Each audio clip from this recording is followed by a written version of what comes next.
En cas de fièvre, quelle que soit sa nature, piler de la mauve dans le vinaigre.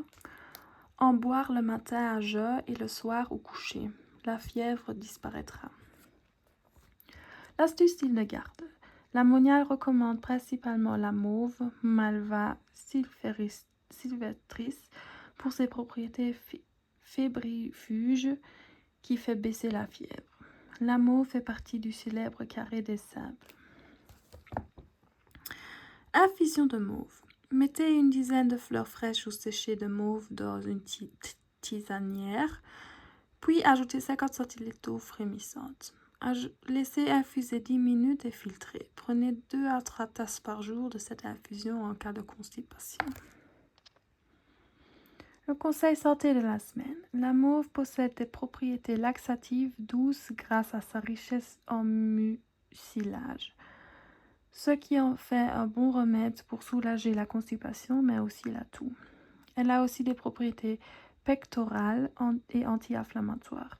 Elle peut donc être utilisée pour soigner les affections ORL, angines, bronchites, rhume, état grippal, mais aussi les dermatoses.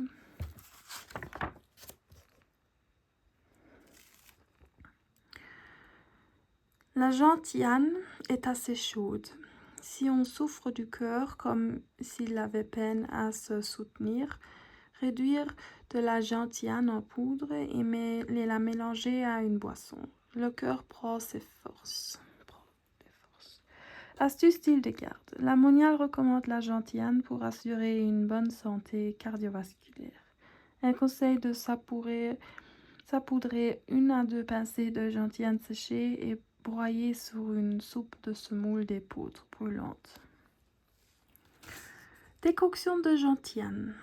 Dans une casserole, mettez 1 cuillère à café des racines de gentiane dans 60 centilitres d'eau, portez à ébullition, puis, hors du feu, laissez infuser 10 minutes avant de filtrer. Pour stimuler la digestion, prenez 1 tasse de cette décoction 30 minutes avant les repas. Le conseil santé de la semaine. Riche en xanthone, la gentiane est réputée pour ses vertus digestives.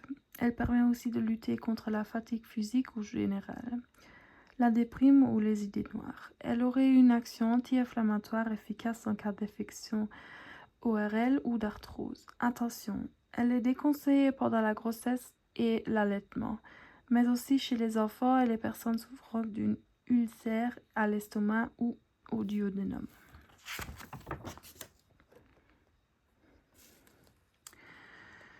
Les courges sont sèches et froides. Elles sont bonnes à manger pour les personnes saines et les malades. L'astuce d'Hildegarde. La courge est riche en minéraux et en vitamines. Elle contient également beaucoup de potassium et peu de nutriments.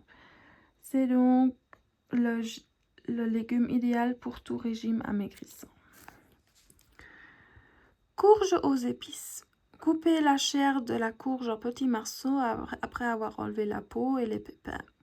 Faites-la revenir dans une sauteuse avec un peu d'huile d'olive et un mélange d'épices, sel, poivre, galanga, purette, paprika, noix de muscade, paprika, curry. Puis laissez cuire à l'étouffer. Servez avec de l'épeautre en grains cuits ou des galettes d'épeautre revenues à la poêle. Le conseil santé de la semaine. L'effet diurétique de la courge soulage les reins comme le cœur, fait baisser la tension artérielle, nettoie l'organisme et purifie le sang. La courge exerce également un effet régulateur et harmonisant sur les sphincters de la vessie.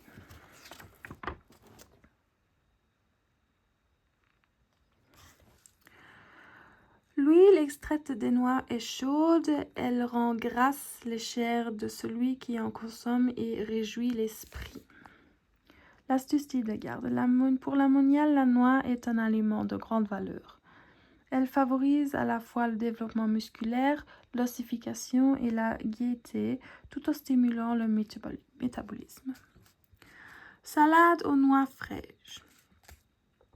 Pour 4 personnes, lavez une belle salade de saison, évitez et épluchez 2 pommes, puis coupez-les en fines lamelles. Décortiquez une dizaine de belles noix fraîches et coupez les cernons en 4. Mélangez le tout dans un saladier, puis ajoutez du basilic ou de l'estragon scellé. Terminez par l'ajout d'une huile de noix de qualité, salée et poivrée à votre convenance. Le conseil santé de la semaine. 100 g de noix contiennent 15,6 g de protéines, 50 g de lipides, 4,8 g de fer, 100 mg de calcium ainsi que des précieuses vitamines E et B et oligo-éléments, potassium, phosphore, magnésium. Ces acides gras polyinsaturés, principalement sous forme d'oméga 3, présentent des vertus particulièrement intéressantes pour notre santé cardiovasculaire. Le cerfeuil soigne les ulcères. Pilez du cerfeuil, versez le sucre obtenu dans du vin. Donnez ce mélange à celui qui aura des blessures ouvertes, des viscères, jusqu'à ce qu'il guérisse. L'astuce d'Hildegarde. La Mondiale recommande le miel de poire au cerfeuil pour soulager les migraines, traiter les troubles respiratoires et nettoyer l'organisme. Elle conseille d'en prendre une cuillère de café le matin, à jeun, 2 après le repas du midi et 3 le soir avant le coucher. Miel de poire au cerfeuil. Épinez 5 grosses pommes, puis coupez-les en morceaux sans les peler. Faites-les cuire à l'eau jusqu'à ce qu'elles soient molles. Jetez l'eau et passez les poires au mixeur. Chauffez ensuite 250 g de miel pur au bain-marie à 30 jusqu'à 32 degrés Celsius afin qu'il devienne liquide. Ajoutez 28 g de poudre de cerfeuil des Alpes, 26 g de poudre de galanga, 24 g de poudre de réglisse, 22 g de poudre d'orpin acré et la purée de poire. Puis mélangez bien. Conservez au réfrigérateur dans un bocal hermétique 6 mois environ. Le conseil santé de la semaine. De la famille des Apiaceae, le cerfeuil Antricuscerefolium possède de nombreuses vertus. Il peut être consommé en infusion pour favoriser la digestion, en cataplasme pour soulager les yeux fatigués et en décoction qui sera utilisée en bain de siège pour traiter les hémorroïdes.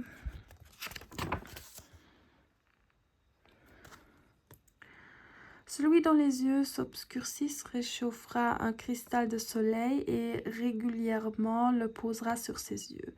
Parce que sa nature vient de l'eau, il retire des yeux les mauvaises humeurs et ainsi le malade verra mieux.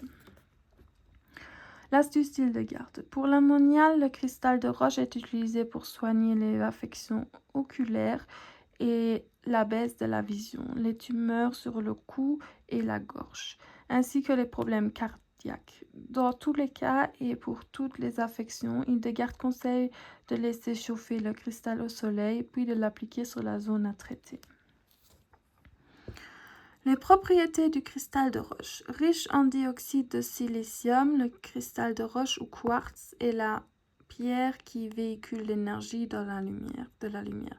Sa transparence nous invite justement à devenir transparent et honnête vis-à-vis de nous-mêmes et des autres.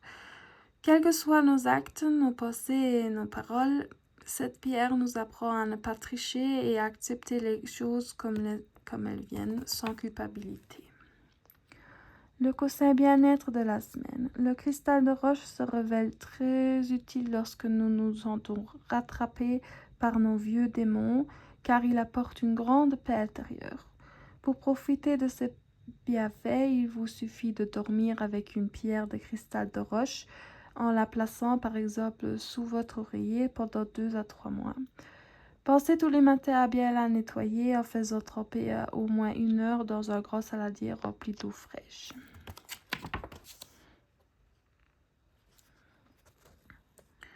Dans de nombreux cas, l'homme a besoin de vin. Il fortifie l'estomac fragile, répare les forces chancelantes, guérit les blessures du corps et de l'âme, dissipe la morosité et la tristesse. chasse la fatigue de l'âme, apporte la joie et ravive le plaisir de la conversation entre amis. L'astuce d'Hildegard. La mondiale ne conseillait pas le vin pour échanger la soif, mais comme remède. La plupart de ces élixirs dans lesquels l'alcool est porté à ébullition, elles sont préparées avec du vin. Elle recommande notamment le vin trempé, qui ne contient qu'environ 3% d'alcool, pour chasser la colère et les mélancolies, car il rend joyeux. Vin trempé. Chauffez un verre de vin rouge ou blanc jusqu'à formation des petites bulles. L'alcool s'évapore car il bout dès 80 degrés Celsius. Dès que les premières bulles apparaissent, versez immédiatement quelques gouttes d'eau dans le vin chaud. Hildegard conseille de boire ce vin chaud et par petites gorgées. Le conseil santé de la semaine. C'est le moment ou jamais pour profiter des bienfaits du raisin avec la cure Uval. Elle est idéale pour nettoyer l'organisme en profondeur car elle aide le corps à se débarrasser de ses toxines et de l'eau en excès.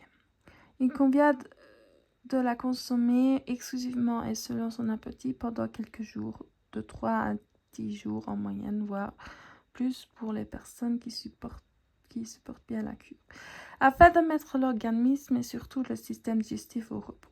À la clé, plus de vitalité, un teint plus éclatant, un allègement et un dégonflement de la silhouette.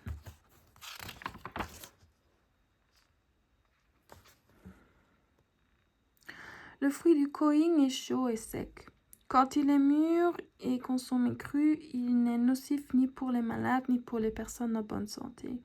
Cuit à l'eau ou au four, il est très digeste pour tous. L'astuce d'Hildegard. La monnière recommande la cure de Koing à l'automne pour toutes les personnes qui souffrent de rhumatisme. Le Koing purifie l'organisme en évacuant les toxines qu'il absorbe au niveau intestinal, comme une éponge, puis rejette après les avoir rendues inoffensives. Il régule par ailleurs les humeurs. Compote de Koing. Ébouillantez 1 kg de Koing afin de pouvoir les éplucher plus facilement. Ôtez ensuite les pépins, coupez le fruit grossièrement et faites-les cuire à feu doux 40 à 50 minutes dans 1 litre d'eau auquel vous saurez ajouter un mélange de galinga, de cannelle et de clous de girofle dosé à convenance, ainsi que 100 g de sucre de miel. Le conseil santé de la semaine. Les Koing contiennent des vitamines et minéraux précieux, mais aussi jusqu'à 10% de pectine, une substance au pouvoir gonflant capable d'apaiser la toux, le cholestérol et d'acide biliaire. Grâce à sa teneur élevée en huile essentielle, le Koing peut éliminer du tissu conjonctif, l'acide urique et les autres composants provoquant des rhumatismes.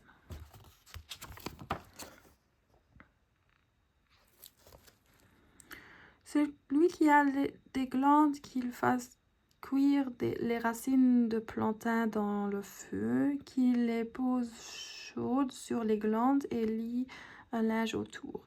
Et il se sentira mieux. Celui qui a un os fracturé suite à un accident à quelques endroits du corps. L'astuce d'Hildegard. Les graines de plantain psyllium sont également utilisées en cas de constipation, allergie ou encore rhume.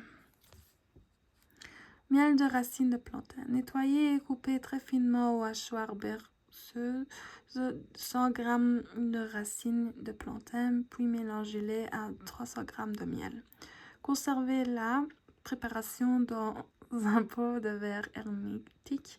Avant chaque repas à jeun, prenez une cuillère à café de ce miel que vous laisserez fondre en bouche. Le conseil santé de la semaine. La racine de plantain est l'ingrédient star du sirop de Nicolas Lemery, pharmacien et chimiste au XVIIe siècle. Ce célèbre sirop contre les allergies et la toux est formulé avec 120 g de racines fraîches et 30 g de semences à broyer fermement. Les racines et les semences sont ensuite mises à bouillir doucement dans 1 litre d'eau jusqu'à diminution du tiers. On ajoute 1 kg de sucre et on laisse cuire à nouveau jusqu'à l'obtention d'une constante siropeuse. Il est recommandé de prendre 1 cuillère à café 3 fois par jour de ce sirop.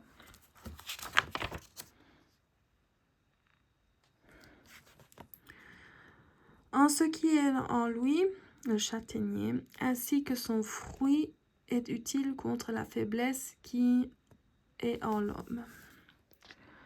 L'astuce d'Hildegarde. On retrouve chez Hildegarde beaucoup de recettes à base de châtaigne. Elle l'utilise pour soutenir le foie, mais aussi la rate dans leur fonction. Elle la recommande également pour favoriser la mémorisation et préserver les facultés cognitives.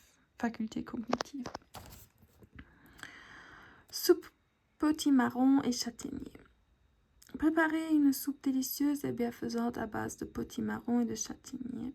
Pour régaler 6 personnes, il vous faudra 250 g de potimarron, 3 cuillères à soupe de farine de châtaigne, 1 cuillère à soupe d'huile d'olive et 1 litre d'eau. Mettez le tout à cuire dans une marmite, puis passez au mixeur, aussi simple que succulent. Le conseil santé de la semaine. Le châtaignier est l'un des fruits les plus riches. Le châtaigne est l'un des fruits les plus riches en calcium, qui intervient dans la formation des os, la coagulation du sang, mais aussi l'excitabilité des cellules nerveuses musculaires.